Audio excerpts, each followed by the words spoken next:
So I'm Staff Sergeant Toe. So I was born and raised in Monrovia, Liberia.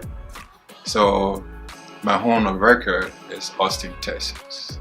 So I actually went to school for medical laboratory technician, so Austin Community College. So I started working in the lab doing testing. So I did that for a while, but I got tired doing that.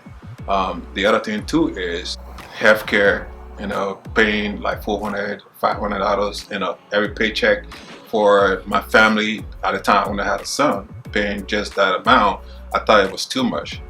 So one of my cousins talked to me about opportunity, how the Army could pay for my college. At the time, I already had like student loans. So he talked to me about how the Army could help me in making a better option for my life. Initially, I was always wanted to do like medical. I want to stay in my medical field. So I initially went to the Navy recruiter. So I started talking to the Navy. My cousin, who was already in the Army Reserves, he told me, he's like, I mean, the Army, it makes everything easier. Why are you giving yourself, too much headache when, they're telling you, do this or bring this, and that is something different.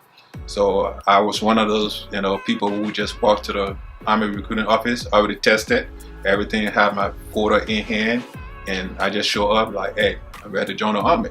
So I enlisted 2013, right out of Austin, Texas.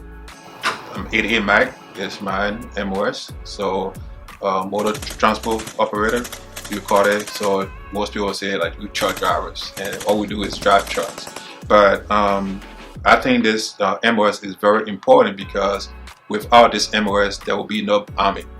Because I mean, let's take for example, like infantrymen, they need supplies, they need like weapons, they need ammo, they need all this stuff. Even like all the different MOSs, they have some type of supply that they need. But one day I'm sitting, on a weekend, I'm sitting on my couch, of course, minding my own business, and my first sergeant like texted me. He was like, "Did you see your email?" So he tells me, he's like, "Well, I think the Army thinks he can be a recruiter." I go, "Oh yeah?" I said, "Okay, well, if the Army thinks I can be a recruiter, I guess I can be a recruiter." So, with me, I never turned that down, because I felt like, the Army sees something in you when they tell you, hey, we want you to do this. The most I enjoy is helping people.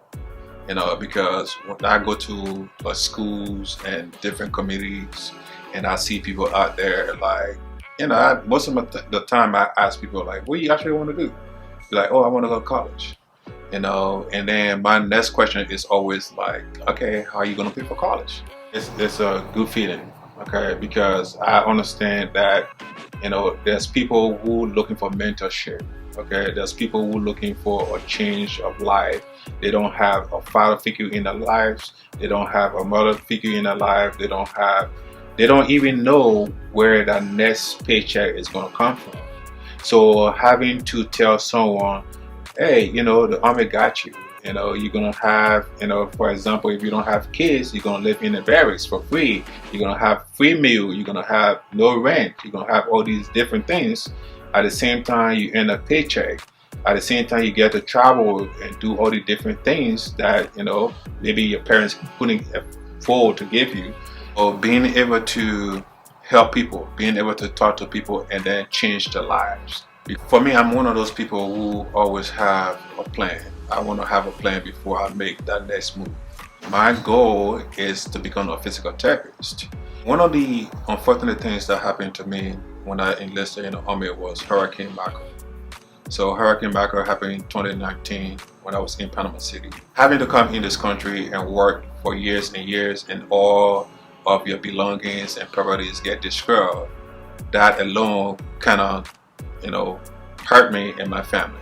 The Army was able to help me, not only give me the comfort, they also was able to give me the financial stability.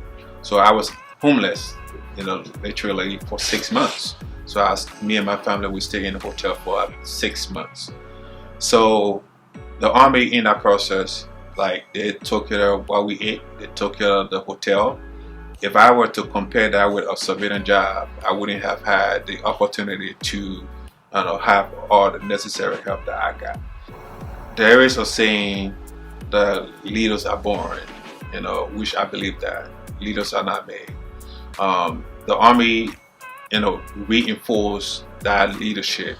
When you go to school, high school, and all this stuff, your teachers and your parents don't tell you how life is. They'll tell you about, like, oh, I want you to go to college, but they don't really tell you the reason why they want you to go to college.